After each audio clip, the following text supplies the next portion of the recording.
a woman who fails to put a man in his place is viewed as a slacker by other women. Like, you let him get away with that stuff? Yeah. What? Like, you're not doing your part. You're supposed to shut that stuff down. Yeah.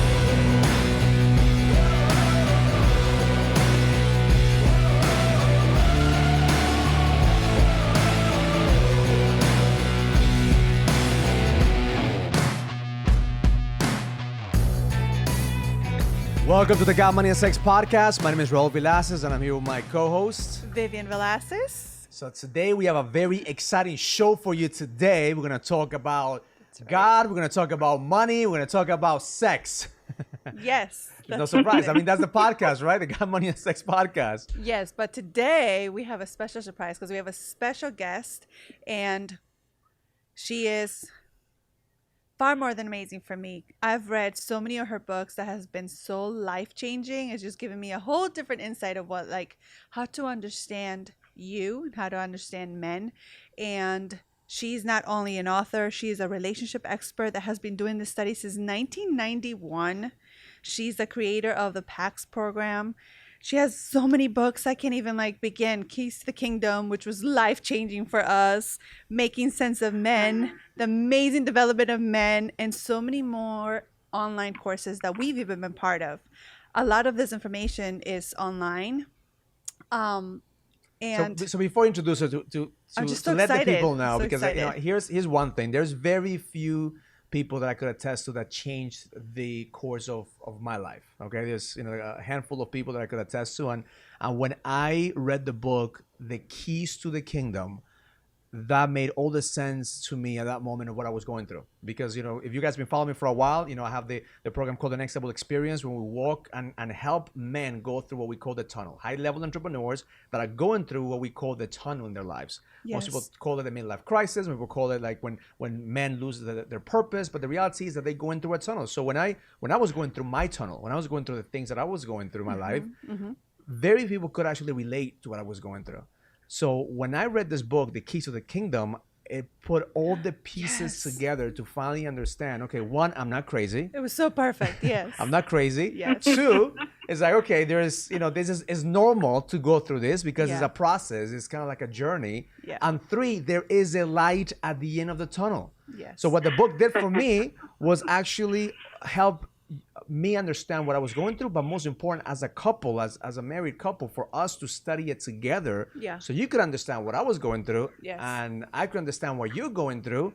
Because when a man is going through the tunnel, it's not just him; it's his family, it's his business, it's his people around him. Because we bring everybody together, like we bring everybody through with our tunnel. Yeah, but at the same time, when you were going through that and just going deeper into the conversation before we even start with Alison, it was such life-changing for me, from my perspective, because it gave me like an insight of like, I wanted to do something for you and there was nothing I could do. And when she said like, you go through the tunnel by yourself, it was like, oh my gosh, she gave me that permission to just breathe and just let you be. And then knowing that I'll be there for you, whether you come out or not, which I knew that you would, but I was going to be there for you. So one of the things that you have to understand, if you're watching this or if you're hearing this podcast, is that we are no relationship experts by no means. We're not, we haven't arrived by no means. But one of the things that we do are committed and dedicated to greatness. We're committed to constantly go to the next level. And that's one of the reasons that I asked when I met Alison. We went to her workshop a couple of months ago. And when I met her, I said, you know what? I need you to come to my God, Money, and Sex podcast. I know you have a message, and I want my community to learn more about you because I know that what you've done for us has been amazing. So I wanted her to introduce herself into our community and the people who follow us, so you could at least see some of the tools that we have used in the past, and you could use it to your advantage. So, want to introduce Alison for us? Want to give her the drum rolls? I wish I had Romo's. We have to have some sound systems in here. All right, drum rolls, please. Alison, we're so excited to have you here today with us. So honored to have you on this call. So honored. Welcome, Alison. Welcome. Oh, it's a pleasure to be here. And who could resist God, money, and sex? That's right. Who could resist that? Oh my gosh! When I heard the title, be there. I want to talk about that. Oh my gosh, where could we go? What could we do? And thank you for the props for Keys to the Kingdom.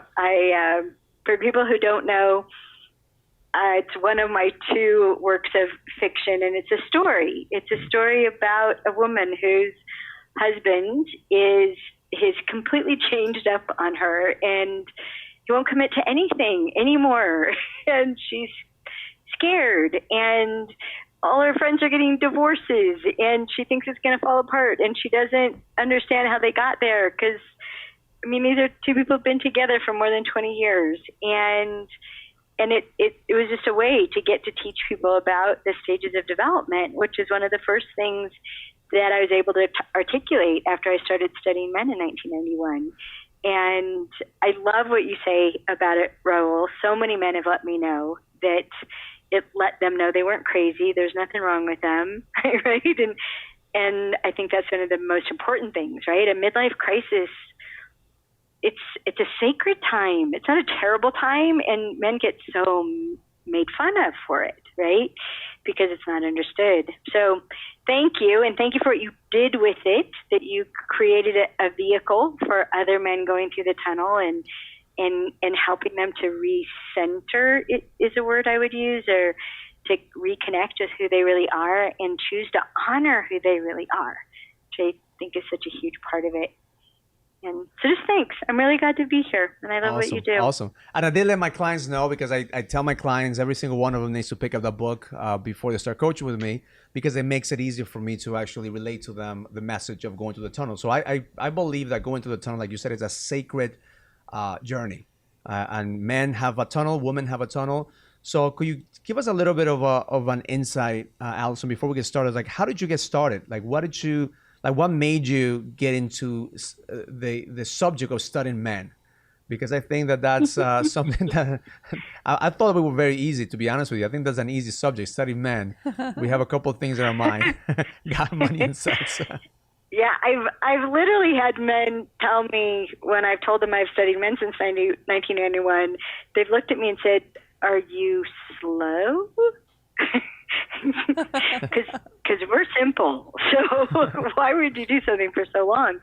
And I never intended to do it for so long.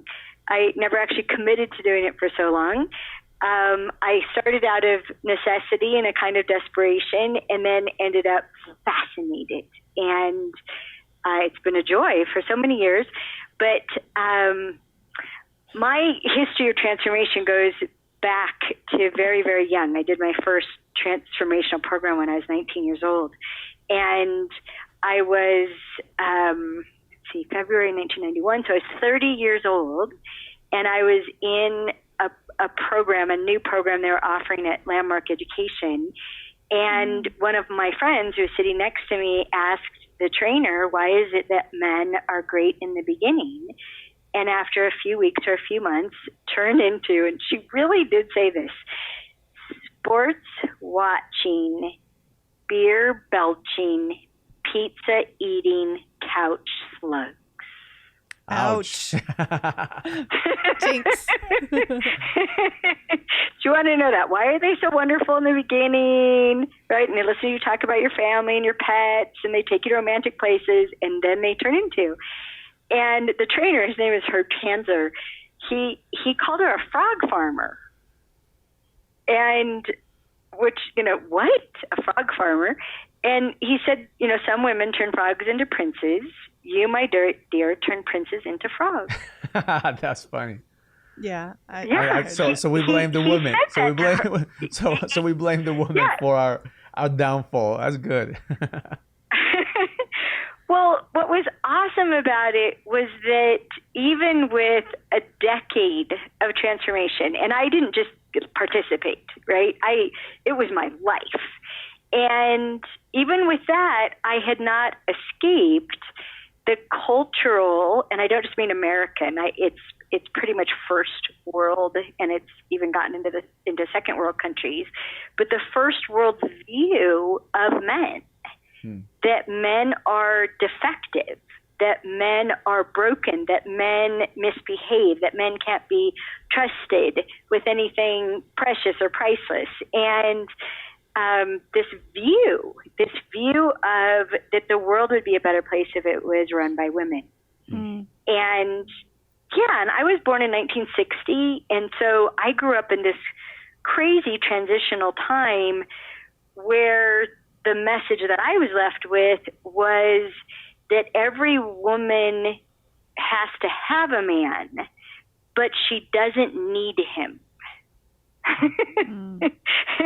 So you got to make sure you get one, but for God's sake, do not need one. You have to be independent and self-sufficient, and anything you can do, I can do better, right? All that, but you should not be without one. What's wrong with you that you're without one? So you have to capture one of these creatures. Another way of saying it is find the best enemy you can, right? But find the best enemy you can and marry him. And I didn't realize that was my reality. I didn't realize that that's what I was living out of. It was invisible. I was so normal.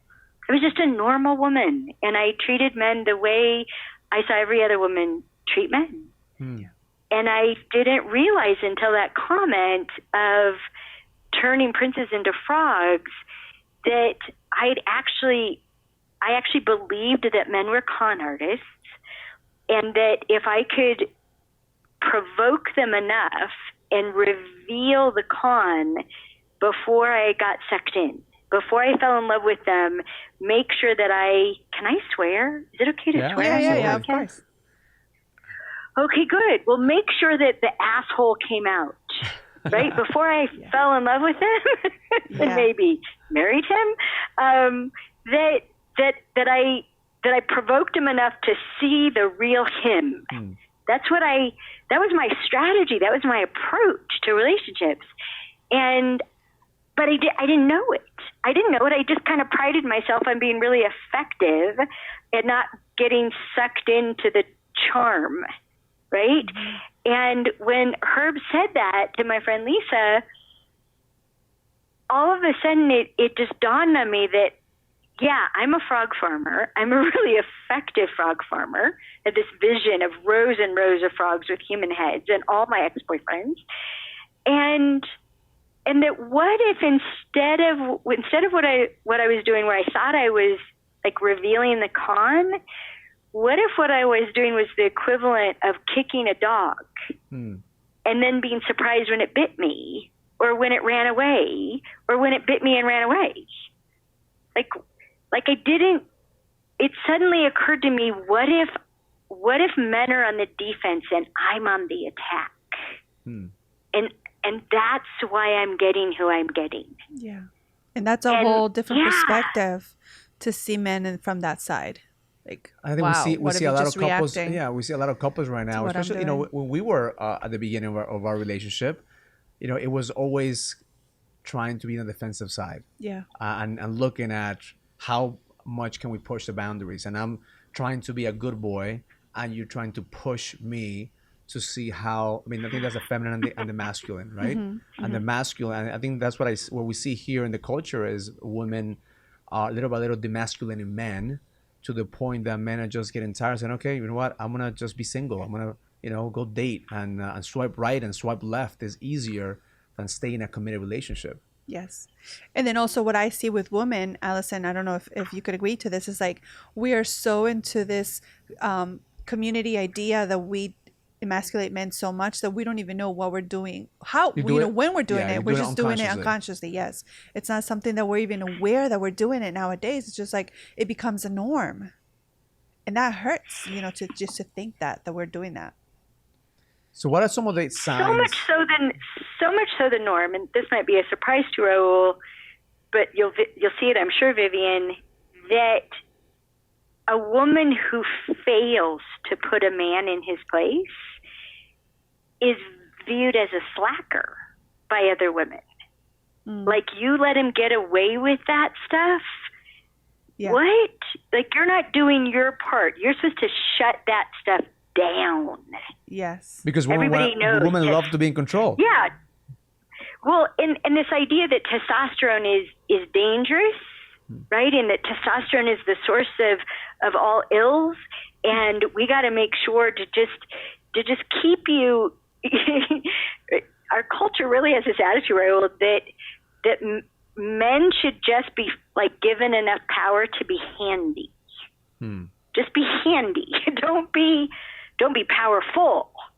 So I Right? think It's a kind of starvation. Do you get a lot of because we're living right now in a culture that is a lot of movements right now that empower women, and I'm all about empowering women. And like I have a little girl, she's 11 years old. I want her to be empowered. I don't want her to make excuses about being a powerful woman. Like my wife, she's powerful. She exudes that certainty.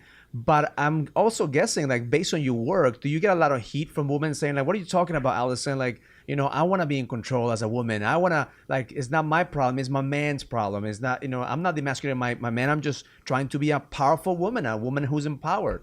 Do you get a lot of that, a lot of feedback from women now thinking that that's weakness as opposed to strength? Well, I don't, because it's so clear what I stand for that someone like that's going to avoid me. So I don't, they may say that about me, but they don't say that to my face. I'm actually known for the empowerment of women, and because so much of what I teach is about how to get what you need by working with how you are and how the opposite sex is. Work with the construct. Don't complain about how they are and think that how a man is or how a woman is the reason you don't get what you need. What if it's not? Right? And the analogy that I use is what if a man's like a Ferrari, right? Like well designed, finely tuned, powerful, hot, sexy, amazing, but it's got 4 flat tires and it's out of gas. It's going to do nothing for you. Nothing. It can't take you anywhere. And that's how we tend to relate to the empowerment of men. We're going to not empower you. You want men to look good, to look like a Ferrari, to feel like a Ferrari. But you won't let him ride like a Ferrari. But you don't want us to fucking run like a Ferrari. So what's the point of giving us all this empowerment if we can't fucking take it from 0 to 100, right? Yeah.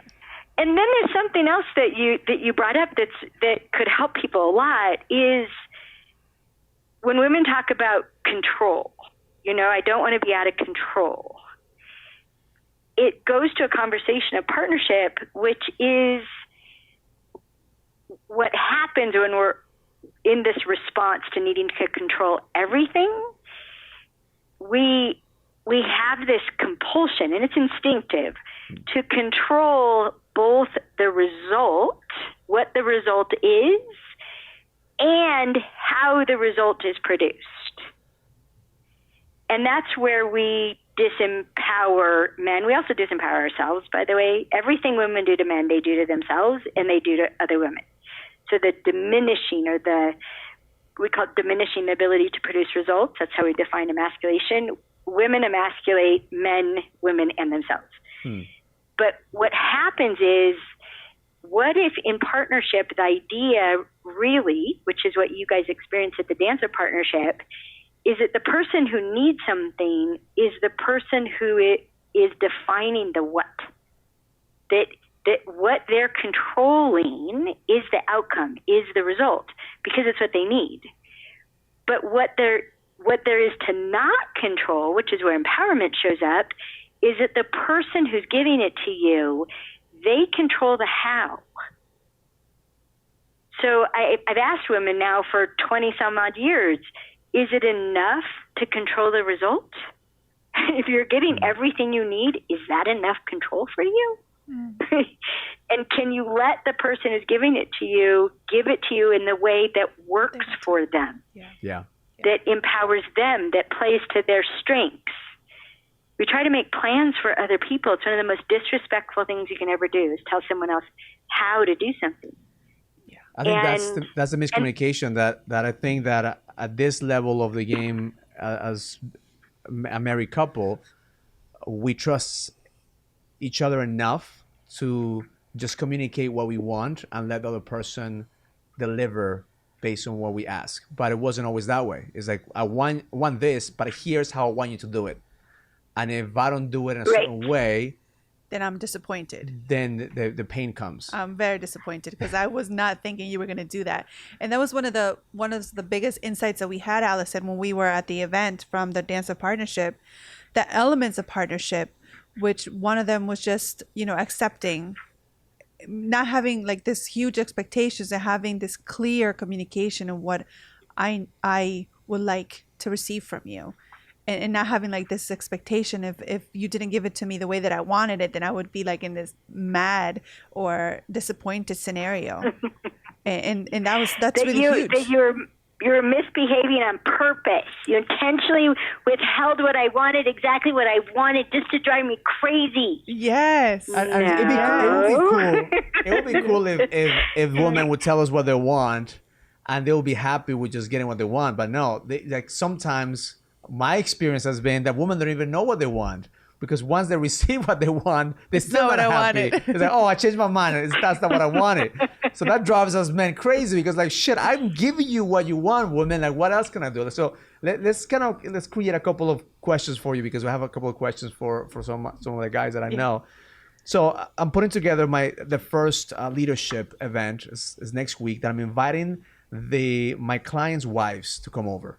And I was ready for some of them to give us some heat, saying, you know what, I'm not going to come because, my wife doesn't want to be on board. But, I'm pleasantly surprised to see that a lot of women want to come on board. And they want to know basically because they're curious. Mm-hmm. Like, what does Raul do to my man that he comes back, like, acting like a king? All of a sudden, he cares more. All of a sudden, he has more awareness. Like, how did you brainwash my man? So I'm pretty sure they're coming to see what kind of Kool-Aid I'm serving. But also, the feel that I'm getting is some of the women are very resistant about, like, okay, do I have to change? Like, okay, does this mean that now you want me to act a certain way? Because I think that women are, like, the reason that women want control is because they want to dictate how fast the growth is. So am I wrong by assuming that? Because I coach men, I don't coach women. My wife is the one that like is giving me some insights on women. But is it wrong to assume that the reason that women are resistant to change is because they don't want to feel that they're being left behind?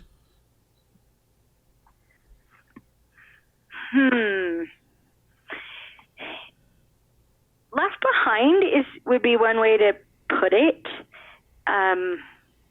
One of the things that we teach in our Understanding Women online course, which I know you had to participate in to be in the Dance of Partnership, is how useful it is to understand the core, it's beyond core, the primeval pursuit of the experience of being safe.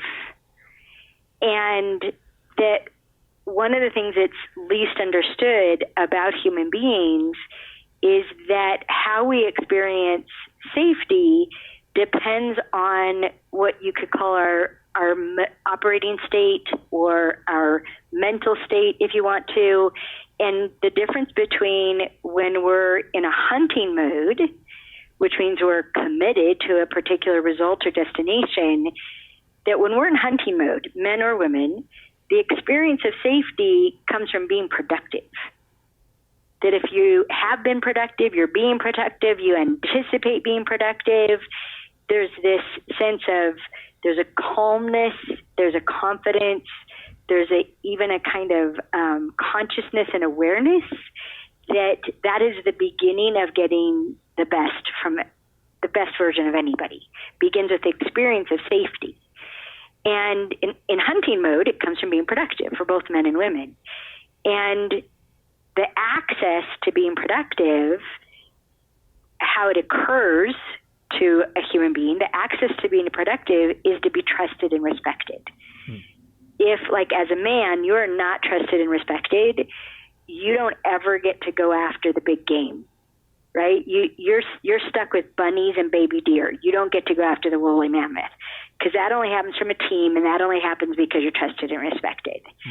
So this is why, for the women who are listening, this is why a man will become what occurs as enraged. Like, the reaction to us is so big and so terrifying and seems ridiculous when there's something that's going to cost him trust and respect.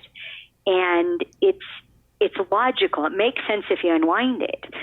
Well, to your question, Raul, for someone in gathering mode, which is a completely different consciousness, it's, instead of being committed, it's open. And even biologically, it allows for an experience of connectivity and connection to so many other things. Like, we actually feel what other people are feeling when we're in that state. And for someone in a gathering mode, which is more natural for women than men, men tend to do it when you're at play. For women in a gathering mode, our safety seems like it depends on being connected. And to your question about, are they afraid of being left behind? Left behind would be a way of saying disconnected. So are they afraid of being disconnected from who their man is, what their man is up to, being valued by the man in their life?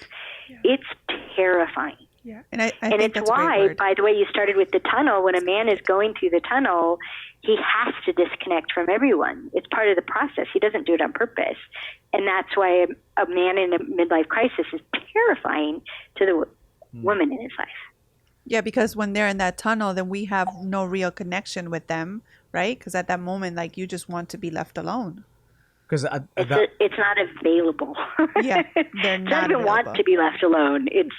It's a greater sense of isolation than that. Oh, okay. Yeah. So, does that answer your question, Raul?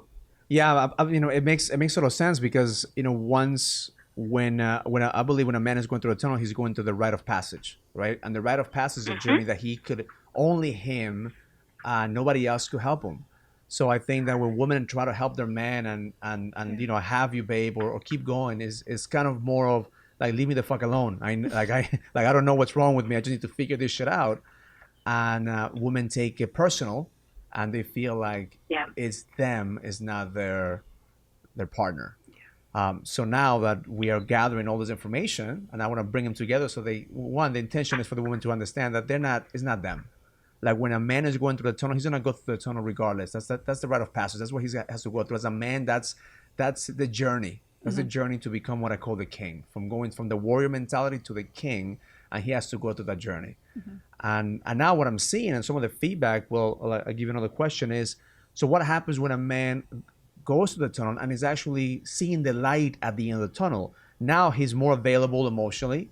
Now he's more open and aware of what he wants, and he has higher standards, because now he realizes the shit that he's gone through, and now he appreciates not just the business aspect of what he's building, but also appreciates his family more and his relationship. So now one of the things that I've seen is a lot of the guys who I've coached, once we figured out that there is a light at the end of the tunnel, their business starts to increase, but now they want to have a different standard in their relationship. And that's when the challenge comes in, because the wife is looking at, okay, we've been fine all these years. I mean, that happened to us at the same time too. Like, we weren't fine. We've been comfortable so many years. All of a sudden I come home and like, okay, babe, we got to take our marriage to the next level. We gotta, do this, we gotta do that. And that was the resistance. You were like, what the fuck? We're fine. We're actually doing better than most people. We're actually doing better than like most people that we know. Depending on who you compare yourself to. But my standard was higher that moment than before. So talk to us a little bit, Alison, about how do you battle that gap between when a man goes to the tunnel and he finds that, okay, there's a higher purpose, there's a higher meaning. I want to take my relationship to the next level, and it's not the woman who's pushing, because usually women are pushing for that. In this sense, your men are pushing for it. And in this sense, we have men that are saying, you know what, I want to have more meaningful connection with my relationship with my wife and kids. How do you push through without invading her growth, without pushing or even influencing too much. Like, I guess, how do you influence her to come on board as opposed to push her on a cliff like I was trying to do with Vivian? Like, okay, babe, we gotta jump. And we gotta, I was kind of pushing her, and that kind of set us back a couple of years, as opposed to influencing her to follow my lead. Great question. Wow, you just asked a huge question. Can I unpack it a bit? Sure. Okay, so what I've observed is that the way that we articulate it in Keys of the Kingdom, right, that we call it being a prince, when a man is in that building his kingdom mode. And then it looks like, I'm almost done, and he's feeling really cool and awesome, and he can see it, right? I'm almost at the top of the mountain, and then bam, he gets hit with this self-doubt that seems to have come out of nowhere. All of a sudden he's questioning, was this important? Did this matter? Do I really care about this? And he's questioning literally himself, who he is, which is why it's very difficult for him to commit, because a man commits with who he is. Then, as you're talking about, as he comes out of the tunnel, what he's doing in the tunnel ultimately is answering the question, like, really, who am I? This is who I thought I was. This is who my parents wanted me to be. This is what my culture, my family, my workplace wants me to be. This is my wife, my family, they want me to be. Who do I say I am? It's existential would be the accurate word. But what I've seen that happens, and it's part of this kind of scary thing for their mates that could be experienced like a push, and I'm telling on us again, and that is that kings are very clear about who they are, who they're not, what they are interested in providing, you cannot get them to provide no matter how much you try. They become, in some ways, fixed.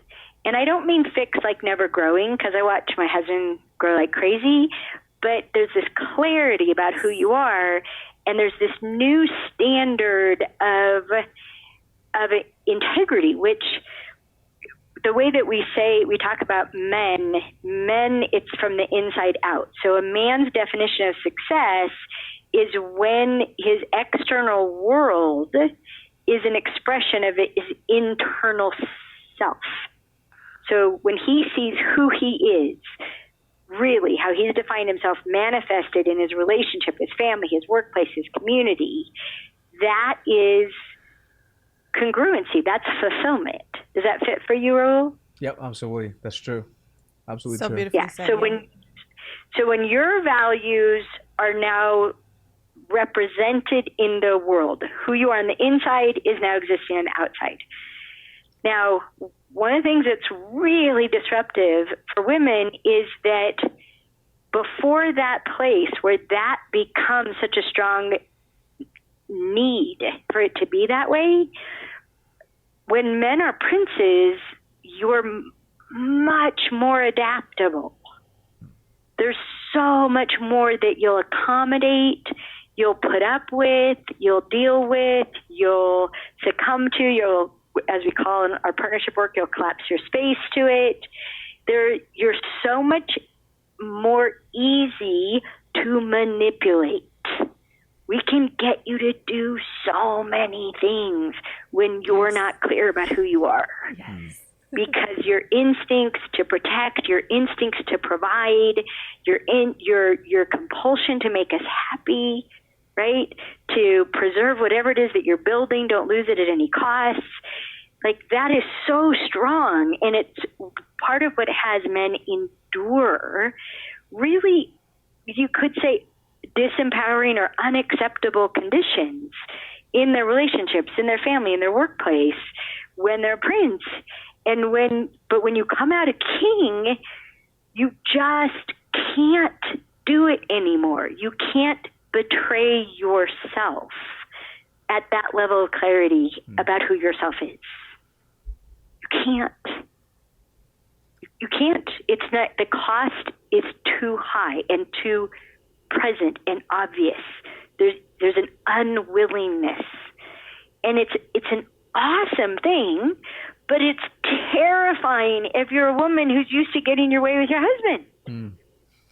That is exactly right. That's exactly right, Alison, because like that's how it was for me and Raul. Like it was so easy for me to manipulate what I wanted to happen, whether it was good or bad. I was able to change it, and then when he was firm and certain about his decisions, when he came out and he was in that transition of being the king, and it was like there was no turning back in that decision. Do you remember? We found it, we found it that was when we started like even having more challenges, because like, okay, that's not, I don't want to do that. That's not me. That's, relationships, situations. You were very clear what you wanted to do. Here's what I want. And then like, well, we've done this before and you said this before. It's like, yeah, but. It was so hard for me to understand. Like, how can you not? Why not? Why not now? Yeah, it can't. They can't anymore. Yeah. And this is why, I mean, it's one of the things I work is a kingdom, right? So Karen's husband is going through the tunnel. She's terrified it's going to fall apart. And Claudia is teaching her what's happening to him and how does she prepare for that guy? Mm-hmm. How does she prepare to be with him? Right. And I would recommend, Raul, you're talking about the women coming next week, have them read Keys to the Kingdom, because it was written for them. Yeah. How do you be the queen to the king? How do you adjust? How do you get clear about who you are to be a match for who he is? How do you interact from a completely different place of respect and admiration? Mm-hmm.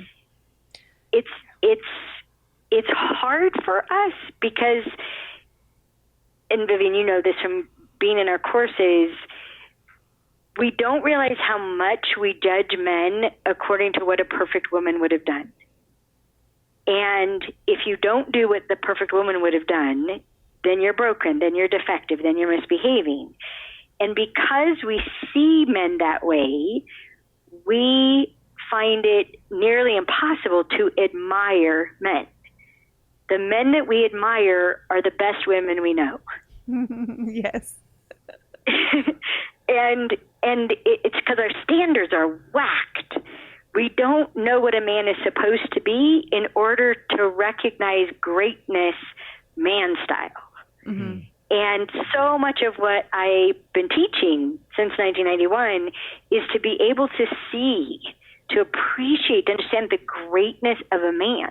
What does he really have to contribute to you? It's not trying to be your best girlfriend. Yeah. And that's part of what's tricky, Raul, and what you're doing, because you're supporting men in making that transition to take such an important stand for themselves and who they are. I think this is the God part of God, money, and sex, and the gift that they are to the world. Really, like, what did you incarnate for? What are you here contributing to life itself? And when they get that and choose to honor that, it requires a woman literally seeing who a man is differently than we've all been taught our entire lives. And I tell you right now, the moment that a man could actually see that his woman is seeing him as who he has become, like that's when they become unstoppable. And that's when they become like a power couple, because they're not trying to change each other or trying to position with each other or manipulate each other.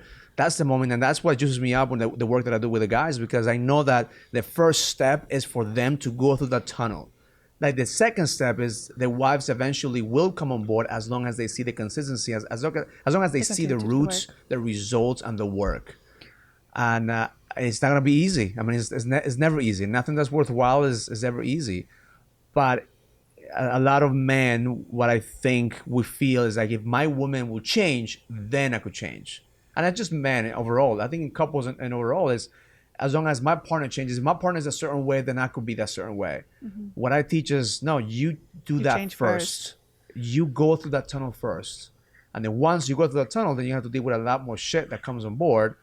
But you're going to have a better chance on influencing her to come on board, but you're not waiting for her to change. And maybe not even influencing, but continue to do what it is that makes you happy. And I think, like, you know, that's how it was for us. I had to honor your transition. I had to honor the person that you had become in that transition and still appreciate who you were. The journey. Yeah, the journey. you know, just appreciate the fact that that's you, and then not wanting to change you back to the old you. So the question that I have, one of the questions that I wrote down is, what if the woman refuses to appreciate that? What you just showed me right now, that appreciate the journey. Or show the appreciation. Or show the appreciation. Maybe she appreciates the journey, but doesn't show the appreciation. And the man is going through the tunnel, and he already has seen that at the end of the tunnel. What is a tool or something that you could give the listeners to if their woman is really still stuck in that princess mode and not seeing him for who he is, for the king, and still sees him as a little boy, or still sees him as the frog maybe, or the prince? What are some of the things that he could do? Or does he just stand his ground until she shifts? Or does she just says, you know what, I'm not, this fight is not worth fighting? Like, what do you recommend for a guy that, you know, has been doing the work? Well, I have to say a couple of things, and I'm going to turn this a little bit on you, Raul, but it ultimately will have your guys be more effective. The first thing I want to say is that while princes are much more adaptable, malleable, and manipulatable, that's also terrifying for women. Because if I can manipulate you, that means you're not actually strong enough to protect me. Yeah. So I think that's where. Okay, so let me stop you right there. So the women want to manipulate the guy, and they want to get their way, but subconsciously they are afraid that because I'm getting my way and I'm manipulating you to get my way, when are you going to provide for me? Afraid because it was so easy for me to manipulate you. Who else can manipulate you? And therefore you cannot protect me because you're weak in this moment. No, it doesn't even need to involve another. It doesn't need to even involve another. Let me put it another. You're with me until that part. If I can manipulate you, other people can manipulate you. It really comes down to, as a woman, when I am being the worst version of myself, I know I'm full of shit. I know I'm not being my best self. I know that, in fact, in this moment, I am my worst enemy. It is the worst version of myself that I most need you to protect me from. Vivian is shaking her head right now. Vivian's shaking her head because like women know when they're full of shit, just like men know when we're full of shit. I mean, we do. We know when we're just like running the business, and part of it like wants to get our way, and part of it doesn't. But there's this fundamental dissatisfaction because it's really scary that we got our way when we were not being the best for both of us, when we weren't being on the same team, that we got our way. And so the good news is that with the men doing their work and holding their ground, it's highly disruptive, but it's also ultimately it has a woman feel safer. Yeah. It shows your strength, and it makes her want to do you. And that's that's the polarity. And that's the polarity. On. A man standing up to you, a man saying, no, we're not going to do that. So sexy. So sexy. It's so sexy. Yes. It's so sexy. And I think I want to make that point right there, because there are a lot of women out there that they think that they want to control their man, and there's a lot of men out there that are telling me, Raul, like, I don't want to stand up because it's too fucking hard. I'd rather just go to the office, and I'd rather just make more money because that's an outlet. You know, if we can't stand up for ourselves at home, said fuck you. I just go and I make some more money. I could control the business. Yeah. But every man that's out there, I'm gonna do what I can win at. I'll tell every man right there, if you could stand up to your woman and stand your ground and control your space and hold the space for her, that will turn her on. It will create the polarity that you need. Yes. Even if she's not getting her way, even at that moment she could be pissed, even at that moment she fucking hates you. In her mind, she's saying, you know what? I trust this motherfucker because he could hold his ground. I trust you and I want you. I trust you. I want you. And I want you. And it's not in her mind. Is it her body? Is it her mind? Is it her soul? Important than her mind. That's so true. Now, okay, but having said that, now I got to tell you this other part, okay? Because it is actually the path to what you're asking for the men. And that is that there's this way that our human minds work, where when something happens, right, somebody does something or says something or doesn't do something or doesn't say something, but you didn't say I love you, right? That is filtered through what that would mean if I'd done that or someone like me had done that. What does it mean that you didn't say I love you? What does it mean that you were late for our anniversary? What does it mean that you forgot my birthday? What does it mean that you're unwilling to help with fill in the blank, right? So it's filtered through what does that mean? And then it has two paths. It either hurts somebody's feelings. This is what happens to women the most. A man would say he's crushed. Or it just inflames them, that they're disrespected, they're dishonored, they're betrayed, right? And that injury, that actually causes an injury to a person's spirit. And then that flows into a conclusion. So as human beings, we are compelled to conclude. So what does this mean? And we're compelled to conclude because all of our strategies are based on our conclusions. We can't just live in, I wonder. No, you can't strategize until you nail down the premises of your strategy. So deciding, I can't trust men. My husband's an asshole. I am smarter than he is. I've got to do everything myself. I'm not good enough. He'll never love me. Whatever that conclusion is, that conclusion actually makes us feel safer. Even when it's a terrible conclusion, because now we can strategize. But what happens is there's this wound. There's this terrible wound. The brain is now filtering for all the evidence for the conclusion, which often exacerbates the wound. And I'm telling you this, Ro, because you asked, how can a man get the appreciation he needs? How can he be seen, be admired, be appreciated? Honestly, she needs healing. She needs healing because of all those years, everything he's ever done and not done was interpreted through, this is another thing that means he doesn't love me. He doesn't care about me. He doesn't respect me. Because when men don't act like women, that's what we conclude. He's either broken, right? There's something wrong with him or there's something wrong with me. Yeah. And there's something wrong with me that has him not feel about me. You can't underestimate this. As a woman, we think if you felt the right way, you'd act the right way. If you loved me enough, you would do the right thing. If you respected me enough, you would do the right thing. You would care. If you cared about me enough, you would do the right thing. And the right thing is what I would have done. And so the hurt is, oh my gosh, it's huge. And it's one of the biggest things that we have to do in our curriculum is to keep illuminating. He didn't do it for the reasons you thought.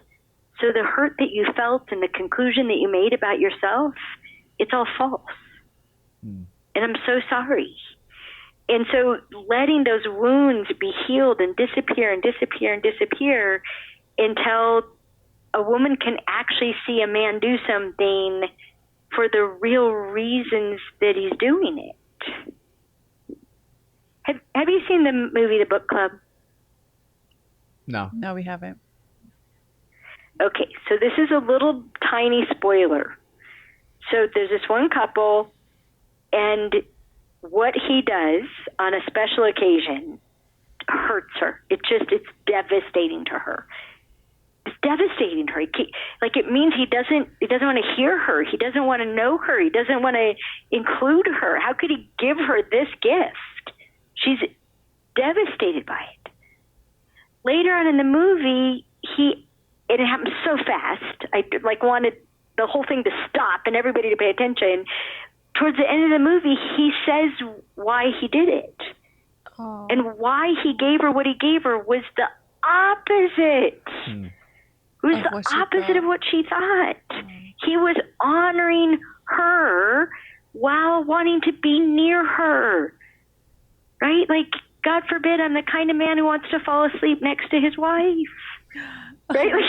Yeah, that's the best part. It's so precious. And that's what I've been doing since 1991. As soon as I started learning why men really do what they do, I've been trying to teach women it's not what you think. This is all a misunderstanding. So all the hits to our self-esteem, they're unfounded. All the pain that we've been in, it wasn't real. It was a misunderstanding.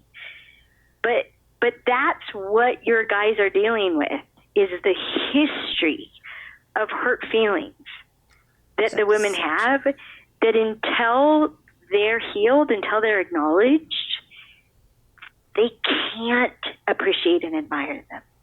They can't, because that's an expression of their hearts, and their hearts have been badly bruised. So let me translate that to men's language, okay? So all the guys who listen to this podcast right now, and you just heard from Alison, we have a lot of fucking work. It's a lot of fucking work. And a lot of the shit that's going on in the woman's mind is a lot of the thoughts of why we do this. I think women give men way too much credit for the bad intentions and very little credit for the good intentions.